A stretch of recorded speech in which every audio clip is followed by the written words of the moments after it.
So I wanted to announce that our teacher of the month for this month is Miss Lori Cheslock. So Miss Cheslock, congratulations. I've taught for 22 years. I taught kindergarten most of those, so we would always come to the Gainesville Zoo on field trips.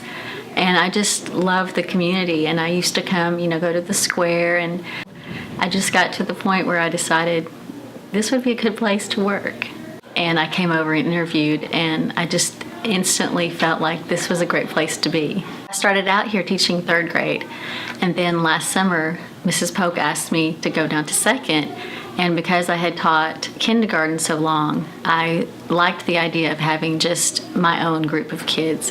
You would walk in her room and she just never raises her voice. She always talks at a very low level, but for some reason those kids are just they follow her lead. And so the class is never loud, even during guided stations. They're at a very low level of voice. She's one of those teachers that just loves kids no matter who they are. They hug her every day in the hallway. They're excited to see her. They miss her when she's gone. I feel like as a teacher, you can't just be a teacher. You also have to be like a mother.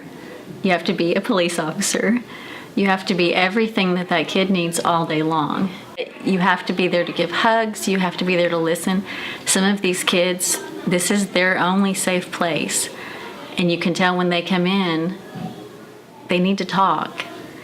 So you have to build that relationship with them. They're not going to learn until you have a relationship. So guided reading and guided practice is really a skill that you have to hone in on as a teacher. It's not going to come your first year. It's very difficult. So it's basically different stations set up around the room. Really what stations do is it's a spiraling of activities that maybe they've struggled on throughout the lesson. And so we're going to respiral those. And so she looks at the data, uses the data, and utilizes those stations and differentiates those stations to help all learners.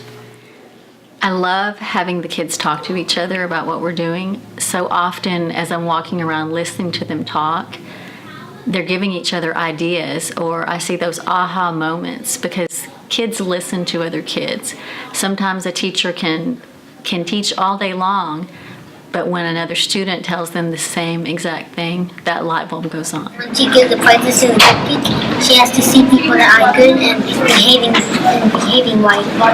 She gives us chances even if we get in trouble. She is really fair, and she's really kind. We love Miss Cheslock! She not only leads grade level decisions, but she leads instruction. So she's one that if we have a new strategy that we want somebody to try out, she's one I can go to, and I know she's going to try it with fidelity, and she's going to work out the kinks. She's going to come back and she's going to share with the other grade levels what worked and what didn't work. And with her experience and her knowledge and her background of elementary instruction, we trust her to tell us, hey, this didn't work. We need to come up with a new strategy. So my 2nd grade team is one of the best teams I've ever worked with. I can always depend on them to support me. We are friends, and I love working with them.